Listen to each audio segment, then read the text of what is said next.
Hai teman-teman, apa kabar? Siapa yang tahu nih saya ada di mana? Coba tebak. Ini di sini banyak banget gaunnya cantik-cantik. Coba deh lihat tuh yang pink. Duh, rasanya pengen make. Kalau kalian pengen milih yang mana? Tanya yuk sama yang punya.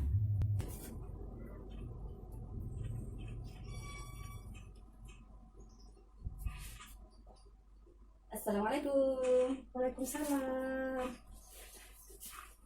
Halo teman-teman, berjumpa lagi dengan keluarga Hadi. Kali ini saya main ke rumahnya teman saya semasa SMA ya. Sekarang itu jadi Tetangga. jadi tetangga. Jadi tetangga. Iya, jadi tetangga perumahan, sekarang tetangga desa.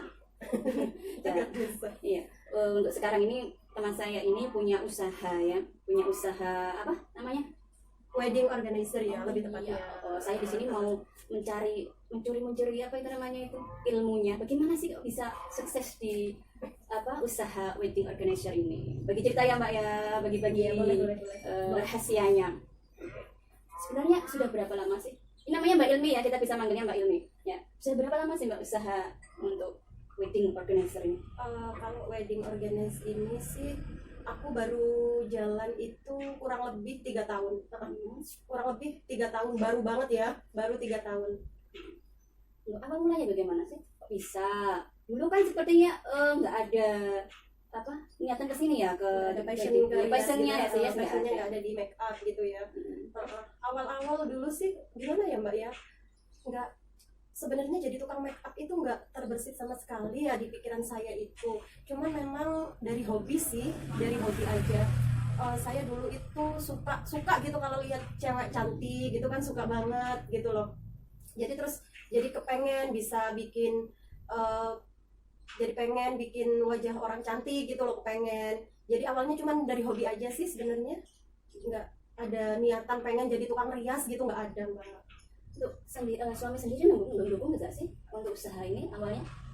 Jadi awalnya ini saya nggak pernah kursus sama sekali ya, cuman saya itu belajar di YouTube kan. Nah dulu awal-awal itu saya pernah sih belajar make up itu cuman 2 kali pertemuan aja, itu pun basic make up ya Mbak ya. Awal-awal suami itu nggak dukung sama sekali sih, bahkan memang saya nggak boleh terjun di dunia wedding organizer ini. Kenapa?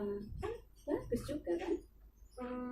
Gini, jadi setiap orang itu kan punya ini masing-masing ya. Kalau suami saya nggak ngizinin saya ke dunia wedding ini karena alasannya yang satu.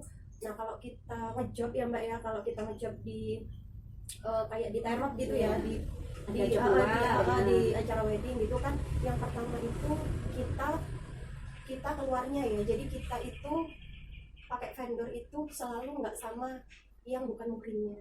Nah itu alasan kenapa suami saya melarang saya untuk berkarir di dunia wedding ini. Jadi alasannya itu nggak apa.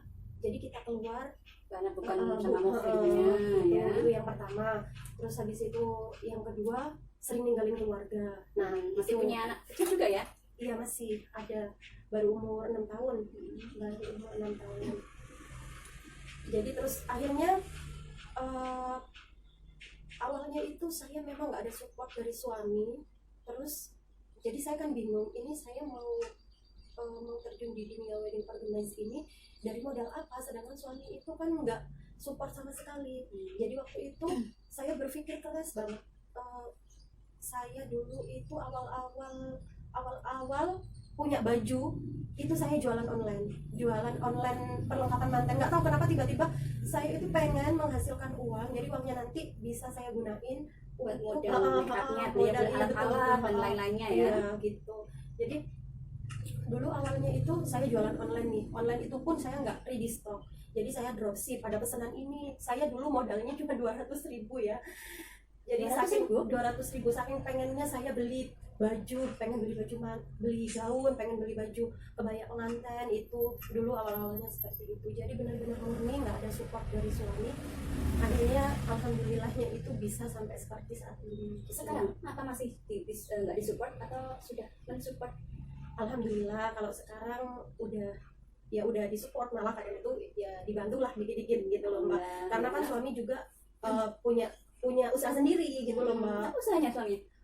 Kalau suami ini kami punya percetakan kecil-kecilan ya kan, punya percetakan kecil-kecilan, jadi suami punya kesibukan sendiri, saya juga punya kesibukan Percetakan sendiri. bisa nyetak undangan dong. Bisa, jadi semua jenis kertas-kertasan itu suami saya bisa. Jadi kan vlog ya. Sebenarnya ya Mbak, Iya, ya, jadi nyambung gitu loh ya. Yang satunya apa di bagian make upnya, yang satunya bukan di apa WO-nya, ya, terus di apa di undangannya kan bisa jadi join kan. betul. Sebelumnya itu usahanya tadi apa saja sih yang dilakukan sebelum ini, Sebelum WO ini ya. Jadi sebelum WO itu banyak sih Mbak. Dulu aku ini sempat usaha apa ya dulu pernah jadi karyawan juga pernah ya dulu. Terus karyawan apa? Karyawan di pabrik rokok dulu. Iya, itu lama banget karena memang saya itu benar-benar ini ya, bukan pekerja keras sih ya, jadi cari makan sendiri gitu loh dulu itu. Nah terus habis itu sebelum ini saya pernah jadi tukang kredit, itu pernah Mbak dulu. Jadi ngereditin panci enggak Mbak. Jadi ngereditin apa namanya kayak baju-baju gitu loh Mbak, kayak gamis sampai itu dulu. Jadi apa itu nggak bertahan lama juga karena duit itu banyak yang nggak balik modal gitu. Terus yang terakhir itu saya sempat jualan kerudung. Itu sempat saya jualan kerudung, itu yang terakhir sebelum ini.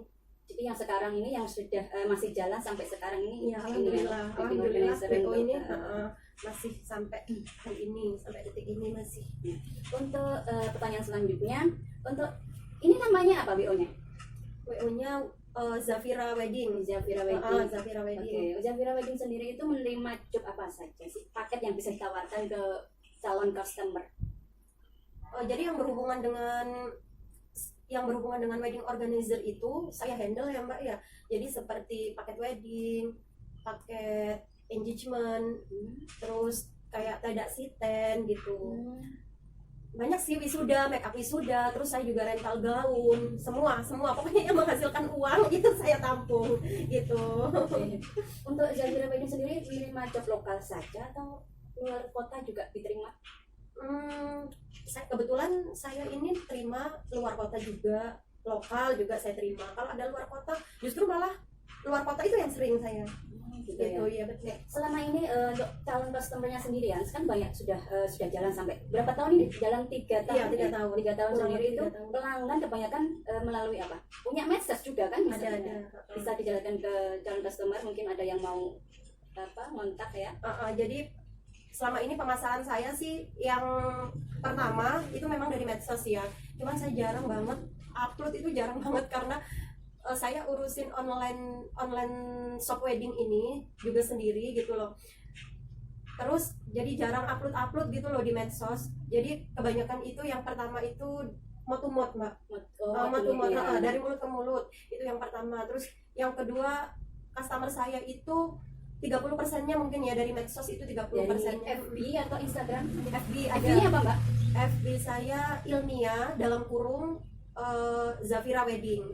Zafira Z ya. Ya betul. Untuk Instagramnya sendiri? Kalau IG saya Ilmia _ Zafira. Zafiranya itu ZHAFIRA ya, _wedding.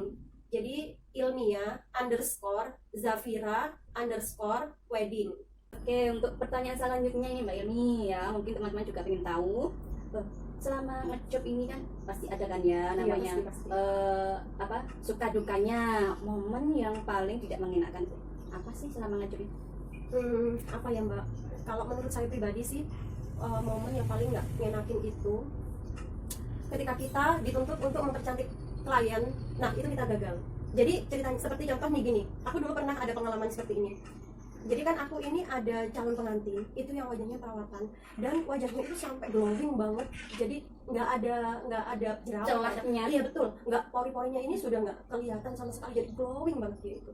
Nah udah aku tekanin, Mbak nanti Hamin 2 minggu atau 3 minggu krim perawatannya harus di stop ya Mbak. Nah itu menghindari kosmetik jadi kalau wajah perawatan itu kan kosmetik itu susah nempel, jadi bedaknya itu susah nempel. Jadi waktu itu pengantin aku nih ya, udah aku wanti-wanti seperti itu. tapi dia itu nggak nurut gitu loh mbak. Nah pas hari H, pas aku make up kok nggak mau nempel gitu, aku tanya mbak krimnya udah di stop belum, aku udah mbak udah di stop katanya gitu, tapi kok bedaknya dia itu nggak mau nempel gitu. Jadi kalau bahasa di permake upan itu longsor gitu loh mbak. Jadi wajahnya itu longsor gitu, bedaknya itu yang aku templokin Lontur. longsor itu bahasanya. Iya betul. Nah aku tanya mbaknya udah berhenti mbak perawatannya, udah mbak udah stop katanya. Mbak tapi ini wajahnya nggak bisa bohong loh, ini make upnya nggak bisa nempel, nggak mau nempel. Iya betul. Iya mbak udah stop kok mbak krim siangnya, tapi krim malamnya masih aku pakai katanya gitu. Nah, ya justru kan krim malam ya mbak yang berpengaruh besar make up mau nempel apa enggak itu malah krim malam gitu. Jadi pengaruh ya.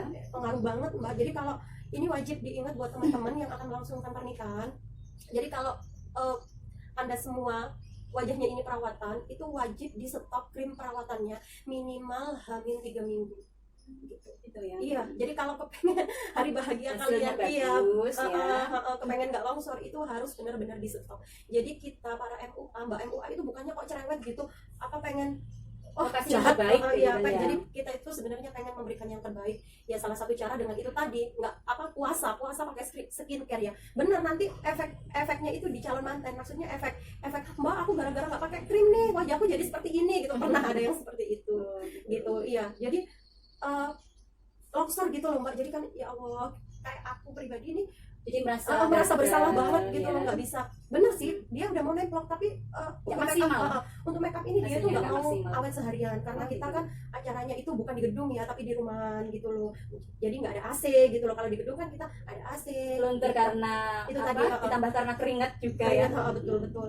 Jadi itu tadi. Jadi buat calon manten kalian bener-bener kalau memang pengen cantik harus bener-bener krim perawatannya harus bener-bener di stop dulu. Dengarkan kata MUA-nya ya, itu pesannya ya. Terus selanjutnya tadi kan tidak dukanya ya. Sekarang sukanya apa sih?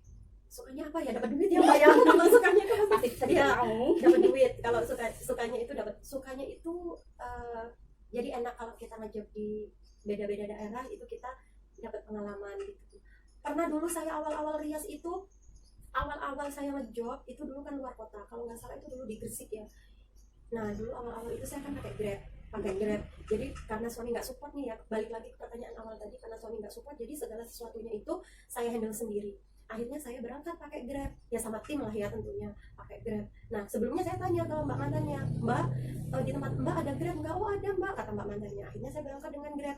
Nah begitu pas mau pulang itu saya nggak bisa nemuin drivernya Grab, karena memang daerahnya itu benar-benar daerah yang terisolir banget. Orang jalanannya kita itu lewat Gunung Kapur, pokoknya intinya itu daerahnya itu pelosok banget. Itu awal-awal saya ngejob dulu, awal-awal saya merintis karir.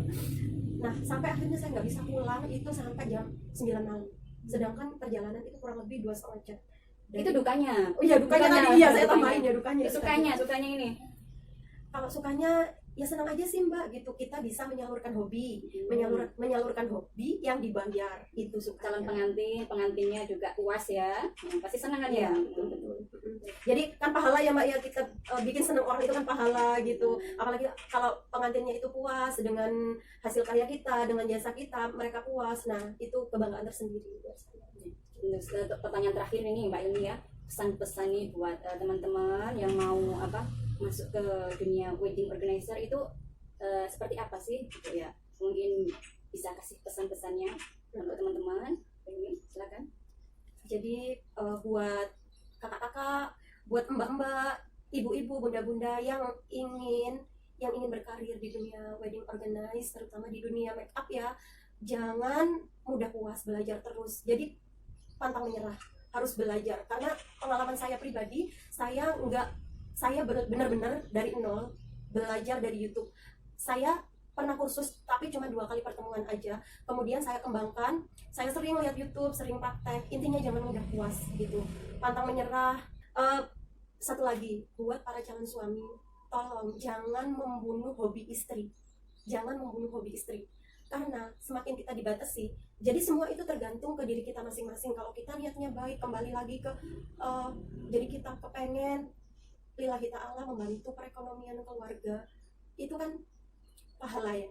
Jadi kalau ada suami yang sampai membunuh hobi istri, seperti pengalaman pribadi ya mbak ya, jadi nggak tergantung Ya, bisa kita sih. berkembang, ya. Tergantung kita Kasihan sih. istri-istri. Kalau kita niatnya udah jelek, pasti kembali ke diri kita jelek. Tapi kalau kita niatnya baik, kita niatnya bagus, insya Allah barokah kan gitu ya Mbak ya. Tapi alhamdulillah dengan berjalannya waktu suami saya sudah support. Malah kadang nggak kurang nggak beli gaun, nah kadang gitu malah. Modalnya nambah ya. Iya. Jadi terima kasih Mbak Ilmi untuk waktunya. Untuk hari ini sharingnya sangat bermanfaat. Sama-sama. Ya, untuk teman-teman yang lainnya kita sudah ya untuk ngobrol santai hari ini. Dan jangan lupa Like, komen, dan subscribe. Jangan lupa bunyikan loncengnya. Assalamualaikum. subscribe itu gratis. Waalaikumsalam.